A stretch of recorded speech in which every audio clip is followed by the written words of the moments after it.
Olá, pessoal. Começa aqui o programa Biografias. Toda semana tem uma boa história para contar. E hoje eu estou felicíssimo. Tô navegando no meu ambiente, viu? Estou jogando o meu esporte hoje, que é a literatura, livros. Uma escritora incrível hoje aceitou o nosso convite no Biografias, que é a Januária Cristina Alves, mestre em comunicação social pela ECA USP, jornalista, educomunicadora, escritora com mais de 60 livros publicados, vários títulos, depois a Januária vai contar, ela que por 2 vezes foi vencedora do Prêmio Jabuti de Literatura Brasileira, é uma grande conquista, vencedora do Prêmio Abril de Jornalismo na categoria Saúde e também do Prêmio Vladimir Herzog de Direitos Humanos pela publicação do jornal infantil Sport Gang. Tudo bem, Januária? Como é que estão as coisas aí? Escrevendo bastante? Bom, agora está sobrando tempo para escrever, né? Tudo bem contigo? Tudo bom, Elias. Muito obrigado pelo convite. É um prazer estar aqui no seu programa, por onde desfilam pessoas tão relevantes, né, nesse país. Então, é uma honra, um privilégio estar aqui para contar um pouquinho da minha história, do meu trabalho. E estou bem feliz. É como disse você, né? Para falar de livro, a gente está sempre disposto, está sempre animada. Verdade. Então, Aliás, você tem uma trajetória incrível e também, né, onde você aprendeu também a costurar novos caminhos, mantendo, né, aquilo que você faz. Então, parabéns, você vai contar essa trajetória, né, essa redescoberta, né, de carreira que uhum. você vem fazendo constantemente. Eu acho que isso é uma exigência do jornalista, isso. O que você Pois acha, é. já? Pois é, você que é jornalista também, você sabe, né? Acho que a própria personalidade, quer dizer, quem vai fazer jornalismo, eu brinco, né? Que é aquele que acha tudo interessante, a princípio.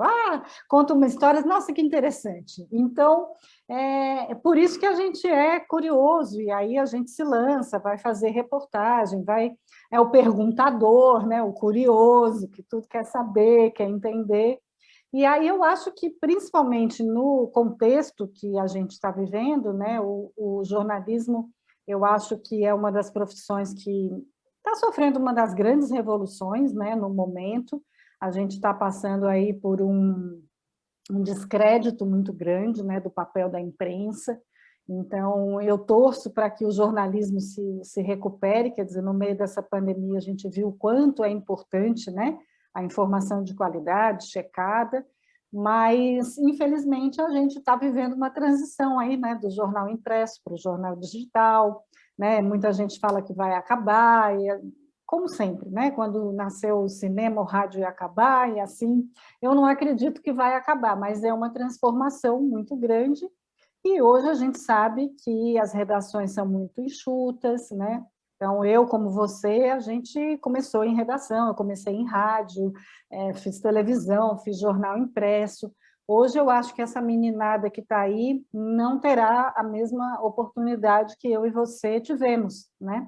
De ter essa vivência de redação e etc. O que é uma pena, porque eu acho que é uma profissão que dá muita cancha, né? A gente aprende muita coisa sobre gente, sobre o ser humano, né? E sobre os fatos em si mesmo, a analisar. Então, eu sempre fui... Meu pai era contra eu ser jornalista, né? Porque meu pai dizia que jornalismo não era profissão, que era para fazer direito, né? Mas eu acho que é sim, é uma profissão importante, e acho que a gente vai ter que aguentar o tranco aí até o jornalismo reencontrar o seu lugar, o seu papel, né, no mundo. Então, eu acho que a minha trajetória foi um pouco isso. Eu acho que dentro da área de comunicação, a única coisa que eu não fiz foi assessoria de imprensa, mas o resto, eu tive o privilégio de trabalhar em agência de publicidade, né, de ser roteirista de televisão, de história em quadrinho. Então, dentro dessa área de comunicação, fiz bastante coisa e acho que isso foi importante para a minha formação, inclusive como escritora, né, como autora. Eu acho, já que assim, vamos contar essa história, né, e também apresentar os livros que brilhantemente você faz, com grandes premiações, mas eu acho assim que quando caiu entre aspas, né, o Muro de Berlim, Estadão, Jornal da Tarde, né, quando ali falou, não, agora é o seguinte, quem faz Estadão vai fazer Jornal da Tarde, e vice-versa, enxuga a matéria, enfim, ali começou a mudar bastante, né, a respeitabilidade. Não sei se você concorda com esse Sim. aspecto, né? A gente começou a ter que fazer várias coisas ao mesmo tempo, né? E aí, aquela velho sonho da gente apurar, né? Ficar uma semana apurando uma matéria, perguntando, checando fonte, isso foi, né, se esgaçando. E quando entrou a internet, que era em tempo real, quer dizer, o tempo de checar, só Deus, né? E a gente tinha que publicar, a coisa tinha que ir para o ar. E aí é onde eu acho que realmente a gente começou a perder, né, os leitores, né? Hoje em dia, as redes sociais ocupam o espaço da mídia, para o bem e para o mal, a gente sabe muita coisa em tempo real, as redes sociais realmente são denúncia, né? Exercem um papel interessante, mas, por outro lado, é por aí que começaram as fake news, né? Eu brinco que hoje em dia todo mundo é jornalista, né? Cada um que tem a sua câmera, né, no seu celular pode ir ali na sua porta e forjar um fato e publicar nas redes sociais, né? Adulterar um vídeo, pode pegar esse vídeo que a gente está gravando aqui e colocar na nossa boca coisas que a gente não disse. Então, a coisa está ficando complicada, né? Aí eu acho que realmente essa revolução, vamos ver o que é que vai ficar de tudo isso, mas a gente precisa realmente ficar muito atento, né? Nesse contexto que a gente está vivendo. Vamos falar bastante, porque você faz um trabalho brilhante em relação a isso. Agora, pelo jeito, então, né, vocação familiar no jornalismo não havia, né? Até pelas palavras do papai, né? Não, De estímulo, entre nenhuma. aspas. Né? Nenhuma. Meu pai era comerciante, minha mãe também. Meu pai, né, um sertanejo aguerrido lá de Pernambuco. Então, ele achava que negócio bom era você vender, o outro comprar, pagar e encerrar ali, entendeu? Então, aliás, eu também acho que foi muito importante. Ele me levou lá para o balcão, aprendi a vender, a embrulhar, a fazer troco, a contar estoque, para fazer balanço. Eu acho que isso também é um bom aprendizado, né? O mundo do comércio, das trocas, né? Eu acho que também ensina muito para a gente, né? Meu pai sempre falava, cada cliente pede um atendimento, não é todo mundo que você oferece da mesma maneira. E aí a gente vai aprendendo também um pouco das pessoas, né? Um pouco do que cada um pede, né? Isso é bacana. Você é uma grande leitora. Foi a leitura que te levou para o jornalismo ou teve alguma outra referência? Foi a leitura, não tenho dúvida. Aliás, assim, foram duas coisas, né? Porque além de eu gostar muito de ler, eu sempre gostei de escrever. Eu inventava muitas histórias, né? E o que detonou isso, assim, por onde eu tive certeza do que eu queria fazer, foi que a minha mãe, ela é leitora do Diário de Pernambuco, e o Diário tinha um jornal infantil, como tinha a Folhinha aqui, o Estadinho, chamava Júnior, e publicava as histórias das crianças. Aí a minha mãe um dia chegou em casa e falou, olha, você escreve tanta história, manda uma para lá. Aí eu lembro assim que tinha que mandar datilografada. E aí ela falou, não, eu tenho uma máquina de escrever, a gente senta e datilografa e manda, né? E aí fizemos isso, ela me ajudou, fizemos uma cartinha muito bonitinha, botei no correio. E aí, 15 dias depois, qual não foi a minha surpresa de ver a minha história publicada, né? Meu nome.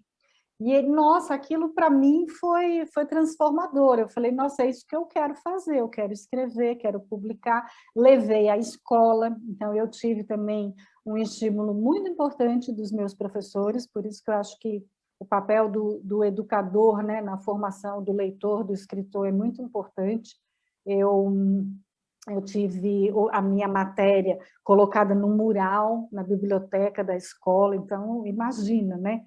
E a bibliotecária, que era uma freira e tal, irmã Regina, falou, nossa, você vai ser a correspondente da escola, as notícias que tiver acontecendo aqui tal, você vai mandar. Então, isso para mim foi fundamental. E, de fato, eu nunca mais parei de escrever, eu tinha 11 anos, quando eu entrei na faculdade com 17, a tia Lola, que era a editora do jornal, me deu uma coluna de presente, e antes de eu me formar eu já era coeditora, eu já trabalhava junto com ela, né? Então foi assim uma paixão mesmo na minha vida, e acho que também ter escolhido o público infantil, né, como meu público primeiro, prioritário, se deveu a esse trabalho, né, de estar num jornal dedicado às crianças e que eu via semanalmente a diferença que fazia na vida daquelas crianças ter o seu desenho publicado, ter a sua história, né?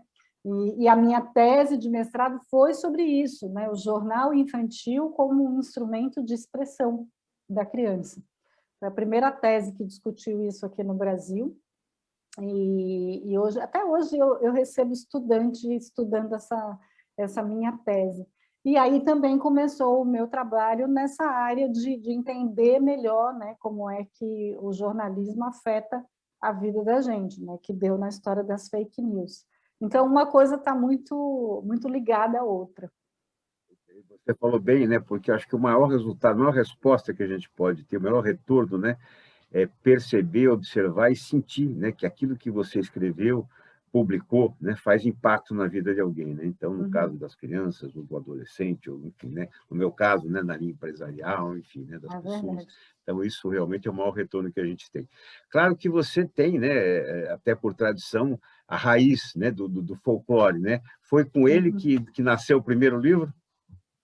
Não, olha, não foi uma história de folclore, não. Na verdade, meu primeiro livro nasceu pelo apoio do Maurício de Souza, porque como eu era, né, a repórter do Jornalzinho Júnior, e ele se correspondia com a tia Lola, eu vim aqui para São Paulo e ela me falou, você vai lá entrevistar o Maurício, né, e tal, fazer uma matéria. E aí eu vim, ele super me recebeu, sempre foi muito acolhedor. E no final da entrevista eu disse para ele, eu tenho vontade de publicar um livro, veja lá, eu tinha 17 anos. Oh, E aí ele disse, ousadia, hein?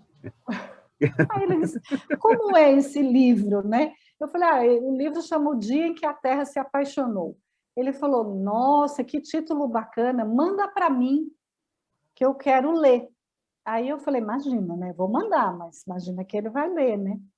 Não só leu, como um mês depois eu recebi uma carta de próprio punho dele, um prefácio para me apresentar o meu livro, né? E aí nem preciso dizer que na primeira editora que eu bati na porta, a editora falou, vamos publicar, né? Então, aos 18, eu publiquei meu primeiro livro, O Dia em que a Terra se Apaixonou, apadrinhada por ele, né? E isso foi muito marcante na minha vida, e como nada é por acaso, quando eu ganhei o meu primeiro jabuti, ele estava na primeira fila, né, do memorial, onde era a festa, não, do Ibirapuera, onde era a festa. E aí, na hora que a gente subiu no palco, e, enfim, agradeceu e tal, eu vi que ele estava lá embaixo, assim, muito perto de mim. Desci as escadas e entreguei o jabuti para ele. E falei, sem você, nada disso teria sido possível. E aí foi um chorereu, né, meu e dele e tal. Então, assim, eu acho que sem esse empurrão inicial, talvez a minha vida tivesse sido muito mais difícil, né? Porque ele me abriu uma porta. Ser escritor nesse país, você sabe, já não é fácil. Infanto-juvenil é dobrado, é mais difícil ainda, né? Porque a gente tem uma concorrência imensa, né? E muito jovem, vinda de Pernambuco, mais ainda. Então, quando que eu ia, né, talvez conquistar o espaço que eu conquistei sem um empurrãozinho dele, né? Então, eu sou muito grata. Depois vim morar aqui em São Paulo, trabalhei com ele, né, fazendo roteiros da Turma da Mônica, e viramos amigos, né? A gente se encontra aí na Bienal, ele fala, aquela menina, eu falo, pois é, mas aquela menina não é mais uma menina. Mas ele fala, para mim vai ser sempre uma menina, então é muito gostoso. O folclore entrou na minha vida como livro já na maturidade, porque eu colecionava histórias do folclore, mas aí é uma outra história que a gente aqui no Brasil não valoriza muito as nossas histórias, né? Então, publicar folclore, ter espaço para folclore brasileiro é uma coisa mais recente, né? Era uma coisa ou outra do Saci, da Mula Sem Cabeça, muito, muito sazonal, né? E aí foi em 2015 que eu recebi o convite da minha editora Isabel Coelho, que na época estava na COSAC, na IFE, me desafiando. Ela falou, a gente precisa de um livro robusto sobre o folclore brasileiro, né? E você tem muito material, tem essa vivência, vamos fazer, porque a gente só tem Câmara Cascudo aqui, e aí? Como é que faz? Vamos fazer.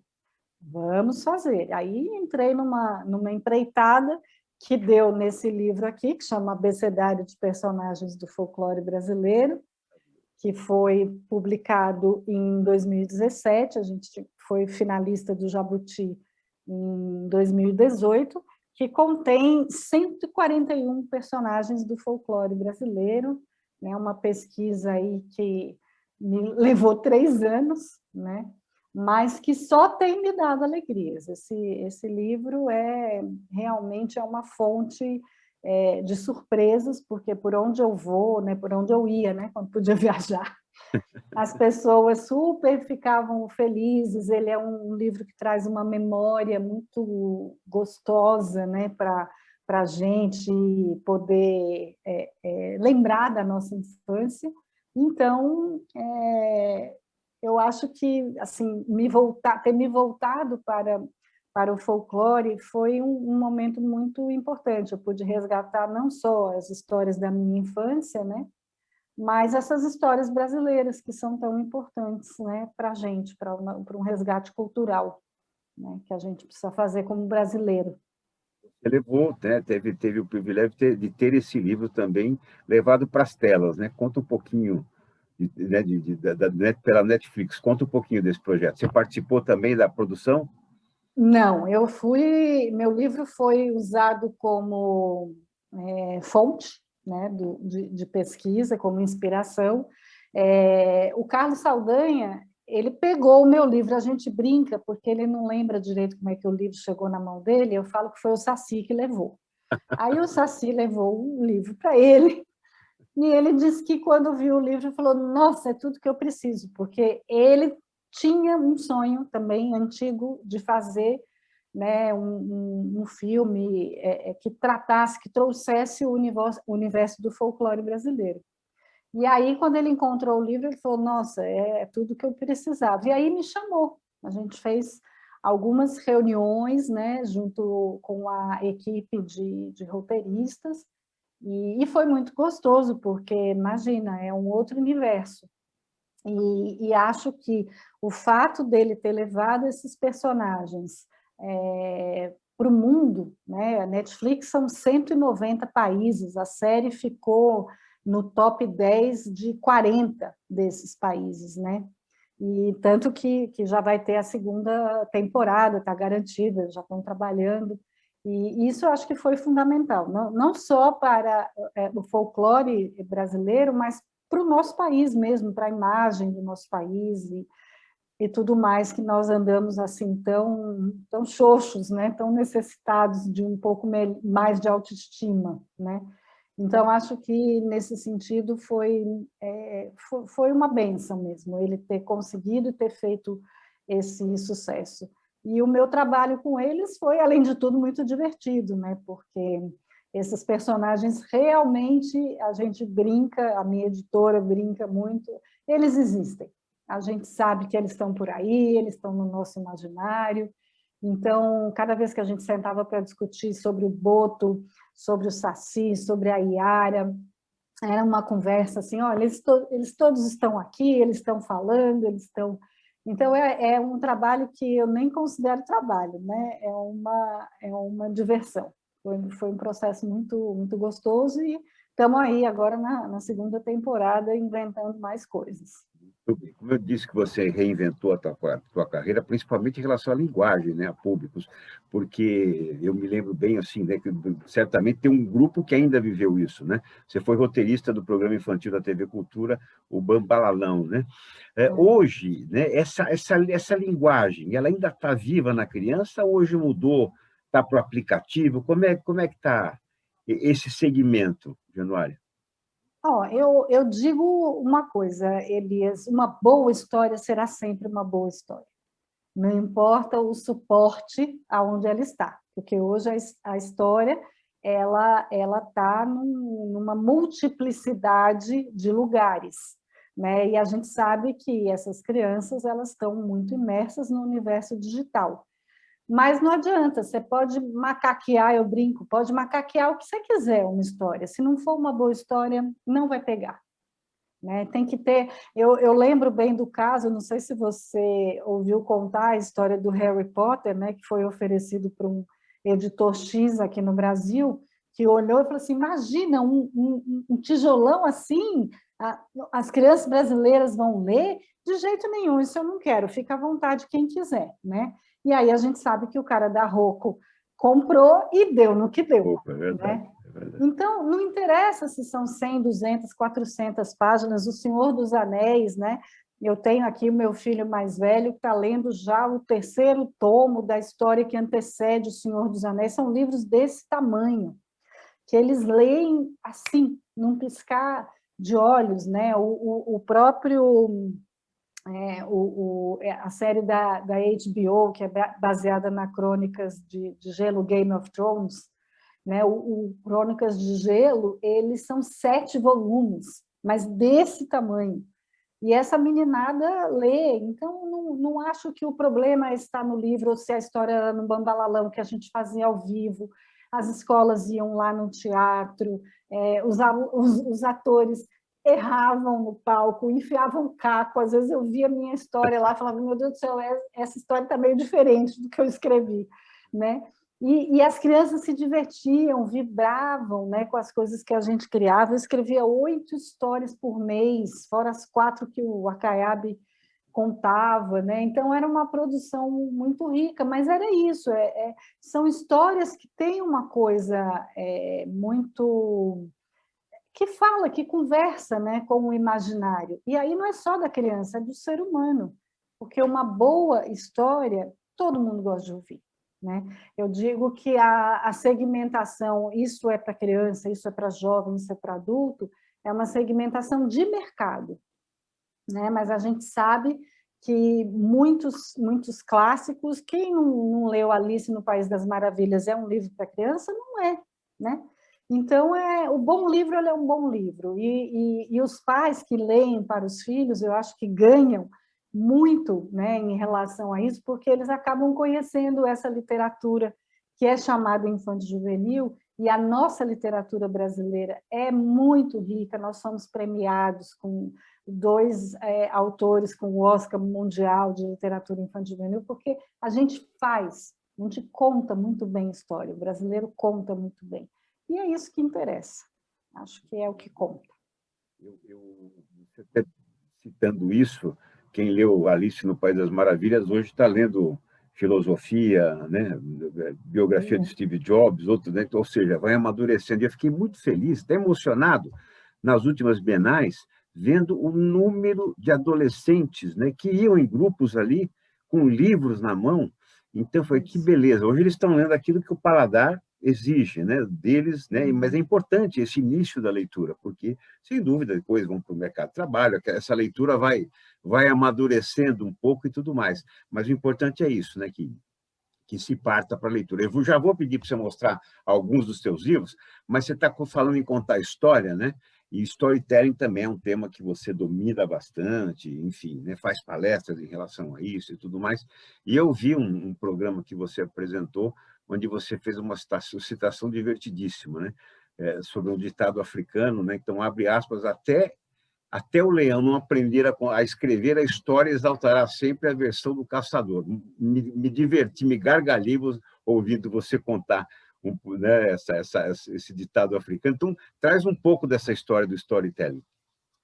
Pois é, o storytelling, na verdade, é uma técnica que a publicidade trouxe, né, de volta, e que a gente brinca que é mais velho do que andar para trás, né? Porque, na verdade, Só contar muda a história, nomenclatura, né? É verdade. né? Contar a história todos nós contamos, na verdade, é o que nos humaniza, né? Quando os homens da pedra lá passaram a desenhar, né, as figuras do cotidiano dele, do que eles faziam, né, não só eles estavam passando a experiência, né, fazendo um registro para que quem viesse depois, né, conseguisse fazer alguma coisa além do que eles estavam fazendo, né, então tem essa questão da história que a gente vai aprendendo, né, um com o outro, mas principalmente ele estava narrando, ele estava contando, né, o ser humano a gente pensa em forma de histórias. As histórias, elas estruturam o nosso pensamento, né? Elas organizam aquilo que a gente quer dizer, né? Como é que a gente consegue entender. Então, não é uma coisa nova, mas hoje em dia é uma técnica que se percebeu que é extremamente interessante, que é isso que o ser humano gosta de histórias, né? E aí, quando a gente vai lá para as fake news, a gente entende porque é que elas são tão mais atraentes, né, do que os fatos jornalísticos, né, do que fulano viu a bola, né, contar isso de uma maneira mais interessante é muito mais atraente, né? E o storytelling, então, nada mais é do que essas técnicas, né, compiladas, e principalmente uma maneira de fazer com que todo mundo se veja como um escritor, né? Então, acho que isso é o mais importante, né? Em várias oficinas, eu chego e as pessoas falam, imagine, eu não tenho nada de interessante para dizer, nenhuma história para contar, né? Eu lembro que fiz um trabalho com jovens de periferia, no seu primeiro emprego, e eles diziam assim, mas, Januária, deixa eu te contar uma coisa, meu dia é absolutamente desinteressante, eu acordo, pego um ônibus lotado, eu como uma marmita fria, eu entro num trem de sardinha, vou para a sala de aula, durmo metade da aula, que você quer que eu conte, né? Diante disso, eu dizer, pois é uma bela história, né? Porque no meio de tudo isso tem você, tem o que você vê, tem o que você pensa. E né, em 9 meses a gente gestou um livro com esses meninos, né? E nunca, acho que um trabalho nunca me emocionou tanto quanto as mães desses meninos dizendo assim, mas eu não dava nada por esse menino, nunca escreveu nenhuma frase. E aí agora tem uma história que está publicada num livro. Então, isso eu acho importante, a questão do storytelling como uma maneira de você resgatar a sua história pessoal, né? De você se expressar, porque na hora também que a gente coloca as coisas no papel, você sabe disso, né? Você está com o livro na cabeça, a hora que você começa a escrever, outras coisas vão acontecendo, né? Aquilo vai tomando conta de você e fazendo com que você pense, reflita, reveja, né? É um exercício muito importante de autoconhecimento.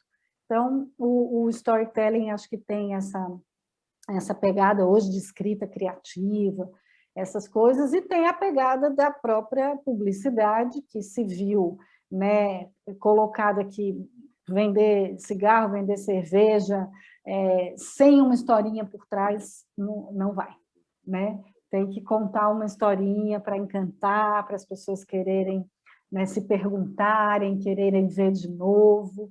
Então, está aí a prova de que a gente nasceu para contar e ouvir histórias. Tem um personagem, né? Para você torcer por ele ou para você, né? Ou torcer a favor Exatamente. dele ou contra ele, mas tem que ter um personagem. O herói e o vilão. Ou um vilão, sem dúvida alguma. É.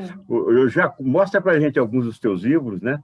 Você já nos Uhum. apresentou essa obra Olha, eu maravilhosa do tô, folclore. eu tô com um livro que está voltando ao mercado, que é um livro para criança bem pequena, chama Minha Chupeta Virou Estrela. Esse livro está agora na Somos Educação, e ele foi lançado pela Leia, e me deu uma grande alegria, porque a Fundação Itaú Social compra todos os anos milhões de livros para distribuir gratuitamente pelo Brasil. E esse livro foi agraciado, né, é um prêmio, né, porque é um dos poucos livros que trata mesmo da questão da chupeta, que o bebê, né, a criança pequena tem tanta dificuldade de se desapegar, né, e essa é a história que eu vivi por meio do meu filho, Pedro, que teve que abandonar a chupeta dele porque ele quebrou o dente. Então, essa história de como eu, meu marido, a gente conseguiu criar uma história, né, que ele ia dar essa chupeta para o pato pão e tal. Então, esse livro me trouxe sempre muita alegria, porque ele ajudou e ajuda, né, muitas famílias a entenderem um pouco do processo de amadurecimento que envolve, né, uma criança com a sua chupeta, né? Então, essas histórias para esse público pequenininho, que é para a família ler junta, eu acho fundamental. Acho que hoje em dia, cada vez mais, a gente tem poucos momentos juntos, né? Acho que se alguma coisa de bom essa pandemia trouxe, é que botou todo mundo tendo que ficar junto, né, dentro de casa, e para o bem ou para o mal, mas eu acho que é muito importante essa leitura em família, né? Então, o Minha Chupeta Virou uma Estrela é um livro que eu acho que os pais e os filhos vão gostar, e gostam muito. E eu trouxe para vocês também o Para Ler e Ver com Olhos Livres, que é o livro que eu ganhei o meu primeiro jabuti, é um livro que está na Nova Fronteira, e que eu gosto dos abecedários, né? Esse aqui é um abecedário também, com várias obras de artistas contemporâneos brasileiros. A ideia é apresentar esses artistas para as crianças e para os jovens, e ele é uma grande brincadeira. A gente tem a obra de arte, a gente tem uma frase, por isso que é ler e ver. Porque a gente sabe que a leitura da imagem complementa a leitura do texto e vice-versa, né? Então, é um livro que exatamente atende a essa necessidade que a gente chama do multiletramento, né? A gente, quando começou a ler e a escrever, a gente tinha só o suporte livro, o suporte jornal. Hoje, essas crianças têm que ler e escrever em diferentes suportes, e é sempre um desafio, né? Então, aprender a ler imagens, aprender a ler com movimentos, né? E isso é extremamente importante. Então, o Para Ler e Ver tem essa proposta de fazer essa brincadeira, né, entre o texto e a imagem.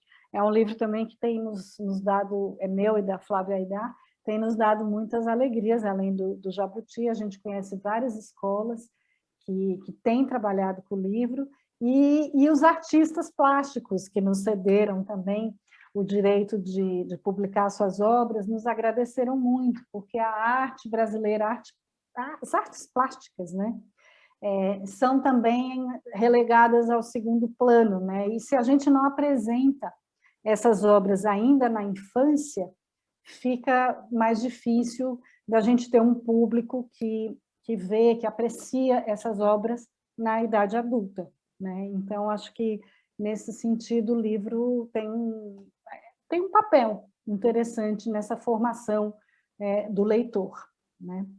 Realço E, por aqui, não, último... desculpa. Oi. Não, eu queria só realçar aqui tantas mensagens, a preocupação que o livro infantil traz, né? Então, fiquei, assim, encantado de ver, né, a preocupação em registrar o artista, com a mensagem, enfim, né? Então, é muito mais do que uma criança folhear algo colorido, né? Tem todo né, algo pensado em relação a esse projeto. E esse livro? Conta esse livro, conta mais Aí, desse livro. ó, Como Não Ser Enganado pelas Fake News, né? É um livro também, minha parceria com a Flávia, num segundo livro, e que é um trabalho que a gente se preocupou muito. Esse livro ele faz parte da coleção Informação e Diálogo, que é uma coleção que eu coordeno na Editora Moderna, que tem 11 títulos, e a ideia é fazer almanaques, livros informativos, para a gente apresentar determinados temas para as crianças que estão no Fundamental 2, ou seja, a meninada que está aí entre 10 e 14 anos, né? E a gente, muito preocupada, quer dizer, a Flávia e eu trabalhamos muito tempo na Folha de São Paulo, ela criou o Folha Educação, que era um programa que a Folha tinha para trabalhar e estimular o trabalho com jornal, né, em sala de aula. A gente fazia a formação dos professores, isso em 1993, né, o ano que eu defendi minha tese, e aí a gente vê que o assunto que as pessoas, né, achavam que tudo bem, talvez não fosse tão interessante, hoje em dia tornou-se essencial, né? Porque a gente sabe do estrago que as fake news têm feito, né? Na área da saúde, da economia, da política, né? A gente não há mais, né, nenhuma condição de não trazer esse assunto para a sala de aula.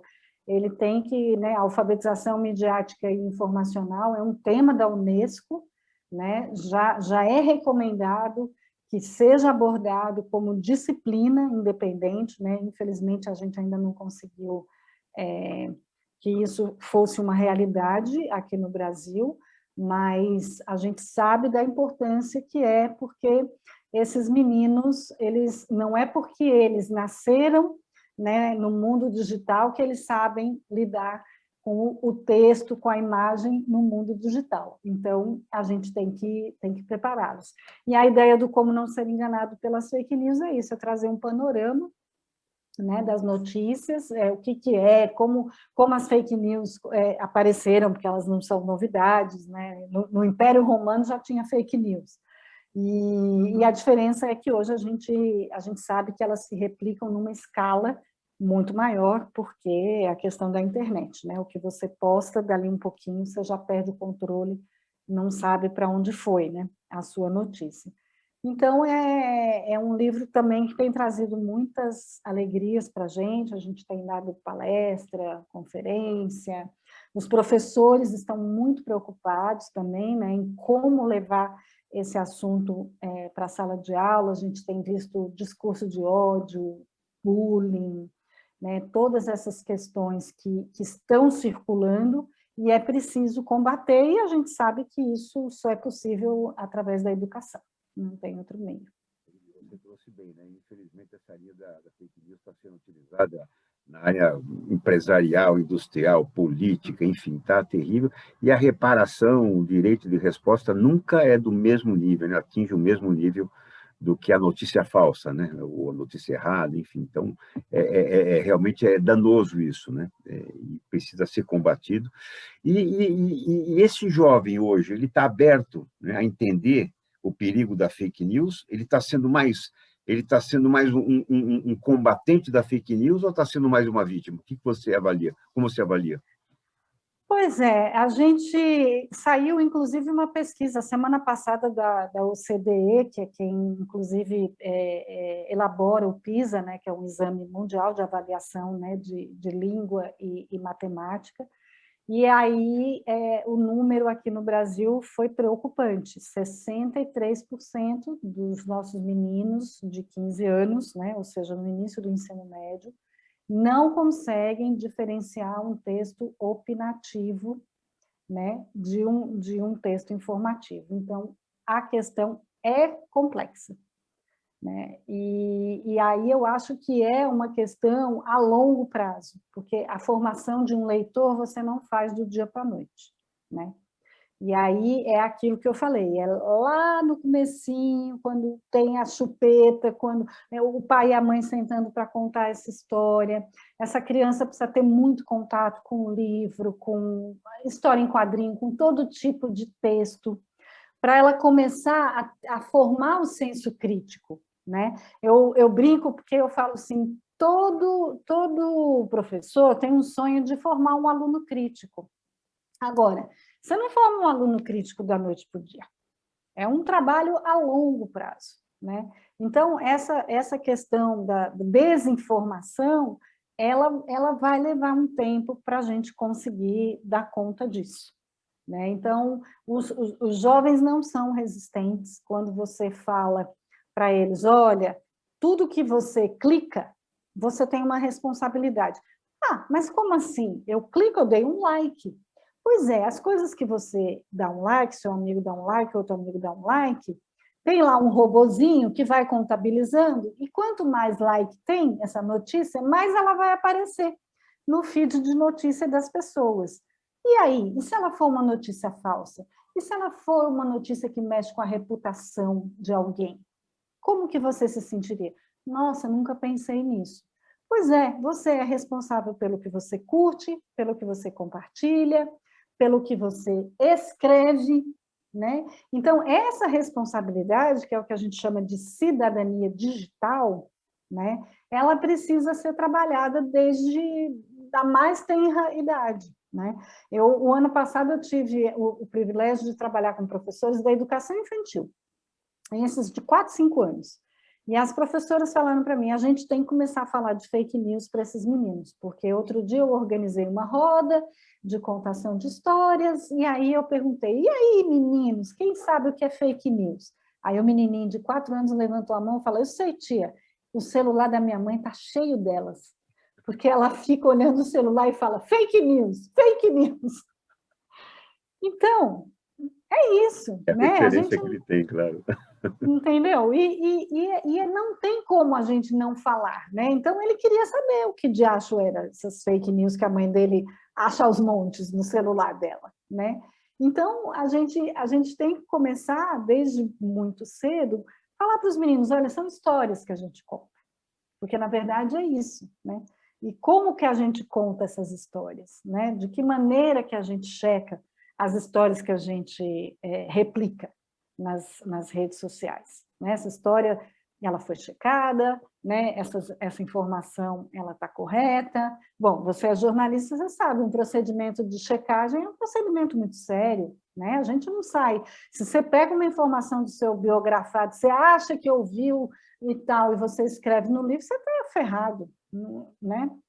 Checagem sem dúvida, é o carimbo da notícia, né? Aliás, Januária, essa preocupação que se tem com o jovem também se tem no mercado empresarial. Eu, recentemente, fiz uma palestra e pesquisei um pouco. A PwC fez uma pesquisa com mais de 5.000 líderes, né, CEOs de grandes empresas, e, por incrível que pareça, né, dentro do trabalho deles, as maiores preocupações, né, que se tem nesse nível empresarial são ameaças cibernéticas, incertezas tributárias e misinformation, ou seja, desinformação. Então, também no mundo empresarial, essa é a grande preocupação, né? A desinformação que se provoca, né? Ou por um equívoco, ou mesmo, né? Ou Por uma má pensado, fé. né? Planejado. Exatamente, por uma má fé. Sem dúvida. Agora, Geodora, você também faz um trabalho lindo, maravilhoso, né? Ligado à Unesco. Eu queria que você contasse um pouquinho dessa sua atuação, né? Na Aliança Global para Parcerias em Alfabetização Midiática e Informacional da Unesco. Pois é, eu em 2014 tomei contato com um material que a Unesco fez, é um programa de formação de professores. E é um programa muito interessante porque ele foi desenvolvido por professores do mundo inteiro, né? E isso me chamou muita atenção, era um congresso que teve na USP, e eu falei, nossa, né, é um material precioso, porque eu trabalho com formação de professores e tal, e procurei me informar melhor sobre esse movimento, e é um movimento maravilhoso, né? É sediado hoje por um grupo francês, mas tem gente do mundo inteiro, né? Esse ano, por exemplo, eles estão lançando já a segunda versão desse programa de formação, porque, veja bem, de 2014 para 2021, tanta coisa mudou nessa área de desinformação que foi preciso rever. Né? Então, já traz muita coisa sobre essa questão das fake news, do discurso de ódio, das contranarrativas. Então, é um material muito interessante, acho que muito em breve a gente vai ter traduzido aqui em português, é um material que está disponível gratuitamente no site da Unesco, qualquer professor, qualquer educador pode baixar a primeira versão, né? E me integrei a essas pessoas no mundo inteiro, né? Em outubro é feita uma semana toda dedicada, onde a gente posta, muito interessante a gente ver o mapinha lá com as postagens, né, das pessoas no mundo inteiro, numa grande campanha pela alfabetização midiática internacional e informacional, que é um direito de todo ser humano. Todos nós temos direito à informação de qualidade, qualificada, correta, né? E a preocupação é essa de formar os cidadãos digitalmente responsáveis, né? Então, isso, para mim, tem sido um trabalho muito valioso mesmo, que eu levo muito a sério, né? Eu sou uma gotinha no oceano, mas a gente sabe que é, né, nesse trabalho que a gente vai conseguindo algum resultado. Esse ano, exatamente, a preocupação é com a desinfodemia, porque a Organização Mundial da Saúde cunhou esse termo de infodemia o ano passado, porque as pessoas simplesmente começaram a morrer por conta de informação falsa, né? O indivíduo bebeu água sanitária porque ele leu que isso era bom para evitar o coronavírus e morreu, né? Então, assim, é um dano muito sério, fora a saúde mental das pessoas que não aguentam mais tanta informação desencontrada, né? Tem um perigo mesmo real. E aí a Unesco esse ano está muito preocupada, né, em como quebrar esse circuito dessa infodemia, né, de como promover a informação de qualidade, como formar os professores para que em suas escolas, na sua sala de aula, eles consigam passar adiante a importância que é a gente saber diferenciar um fato do fake, né? A informação da opinião, né? Que hoje em dia é isso, né? É muito é o índice que eu te falei, assim, um artigo opinativo, meu Deus, eu estou falando em primeira pessoa, estou falando do que eu acho, né? E para esses jovens é muito difícil reconhecer e diferenciar. Então, as coisas realmente estão muito misturadas, né, no meio disso tudo. E acho que a Unesco tem um papel fundamental e é um privilégio poder estar, né, fazendo alguma coisa no meio disso tudo. E há alguma possibilidade de isso se tornar uma matéria obrigatória, algo assim, uma revisão de programa? Pois é, a Base Nacional Comum Curricular, a BNCC, ela prevê o que eles chamaram de campo jornalístico midiático. Então, nos sétimos e oitavos anos, é isso, eles indicam como um conteúdo obrigatório, né, de ser discutido na escola.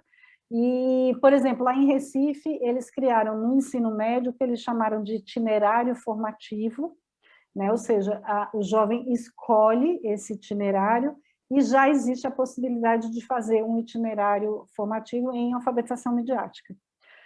Aqui em São Paulo, a gente recebeu um convite, né, para fazer essa disciplina optativa, né, para a Secretaria Estadual do Estado de São Paulo, Estadual de São Paulo, mas ainda por conta da pandemia, essa disciplina não foi implementada. Mas a gente sabe que um passinho atrás do outro, né? A Finlândia tem isso como disciplina obrigatória, daí que eles são o país que menos cai em fake news no mundo. Por que será? Né? E é um programa tão interessante, o programa deles lá, que é o primeiro-ministro da Finlândia, pessoalmente, que se responsabiliza pelo programa de alfabetização midiática. Ele não deixa na mão de ninguém, porque ele fala isso é fundamental para a democracia, né, para a educação desse país. Então, a Finlândia é o país modelo, assim, é o país sonho de todos nós que somos educomunicadores e infoeducadores, porque lá essas crianças são preparadas praticamente desde que nascem, né, para entender a diferença, né, do fato e do fake. E aí que tem que agir mesmo, né? Lá atrás, para que, sem dúvida alguma, né, esse jovem já tem uma cabeça mais preparada para entender, sem dúvida alguma, né, o que um texto em primeira pessoa vai levar a uma reflexão. Concordo, discordo, enfim, né, mas não aquilo Não é como uma uma verdade, sem dúvida alguma. Januária Cristina Alves, olha que delícia de papo, né? Conversa deliciosa. A gente sabe que o nosso mercado está um pouco judiado, né? Mais por falhas de gestões de alguns grupos do que em si, né? Do mercado. O mercado, né? O brasileiro ainda tem um mercado absurdo de crescimento de leitura. E se Deus quiser, né? Nós vamos né? Isso não é uma fake news, é verdade, esse mercado ainda vai crescer de leitura, mas eu queria que você deixasse uma mensagem, né, para quem nos acompanha aqui nesse bate-papo gostoso e os seus contatos também. Olha, eu acho que a maior mensagem que eu deixo sempre, né, é que a gente nunca se esqueça do quanto as histórias são importantes para a gente, né? Estejam elas aonde estiverem, né? Você com as suas biografias, né? Essas histórias inspiram, dão esperança para a gente, né? Ou se fulano conseguiu, eu também vou conseguir, né? Então, eu acho que a gente precisa resgatar. Eu falo que uma das grandes crises, talvez, que tenha nos levado até as fake news é que a gente não lê mais ficção. Então, a gente não sabe mais separar o que é real do que é imaginário, né? Então, e o ser humano precisa da ficção, precisa da fantasia, né? Precisa sair desse mundo cão que a gente vive, né? E voltar para esse mundo compreendendo melhor, né? Porque a ficção tem esse papel, tem esse compromisso também, né? De fazer esse paralelo entre o real e o imaginário, né? Então, a velha não tem tempo, eu estou muito cansado, né? Eu, ultimamente, também tenho tido muito menos tempo do que eu gostaria de ler as coisas que eu gosto, mas eu tenho 5 livros lá na minha cabeceira, e um dos 5 eu leio pelo menos 20 páginas antes de dormir. Pronto. Não precisa mais que isso, né? E isso me alimenta, né? Eu estou lendo, por exemplo, O Torto Arado, que é o grande romance do ano, né? Do Itamar Vieira Júnior, que é um romance que ganhou todos os prêmios que conseguiu ganhar e que fala desse Brasil de dentro. Então, assim, quando eu leio a história do Torto Arado, a história das 2 moças, eu vou dormir de outro jeito, né? Eu vou dormir com esperança, eu vou dormir pensando nesse Brasil e tal. Isso é curativo, né? As histórias nos curam, nos acalentam, nos dão esperança, são janelas de possibilidades. Então, faça um esforçozinho, né? Você que está nos ouvindo, compre o livro, vai lendo, não precisa ler tudo de uma vez, vai lendo devagar, né? Mas ler também é um hábito, né? Que a gente faz e que a gente tem que cultivar, né? E quem quiser saber mais, tem o meu site, www.entrepalavras.com.br, e nas redes sociais, Januária Alves, no Facebook, no Instagram, no LinkedIn, e vai ser um prazer encontrar vocês em qualquer um desses canais. Januária Cristina Alves, que delícia de papo, obrigado por participar conosco no Biografias, e estamos aqui, né, prontos para ir atualizando essa biografia maravilhosa. Obrigado, Januária. Obrigada, Elias, foi um prazer, parabéns pelo seu trabalho, que é fundamental também para a leitura nesse país e para a formação, né, desses jovens que estão aí também entrando no mercado de trabalho, e para todos nós, né, que precisamos de boas histórias para nos inspirar. Parabéns pelo trabalho, foi um prazer essa conversa. Igualmente, muito obrigado. Essa, então, Januária Cristina Alves, obrigado pela parceria, por estar conosco, inscreva-se no canal e até o próximo Biografias. Tchau, pessoal!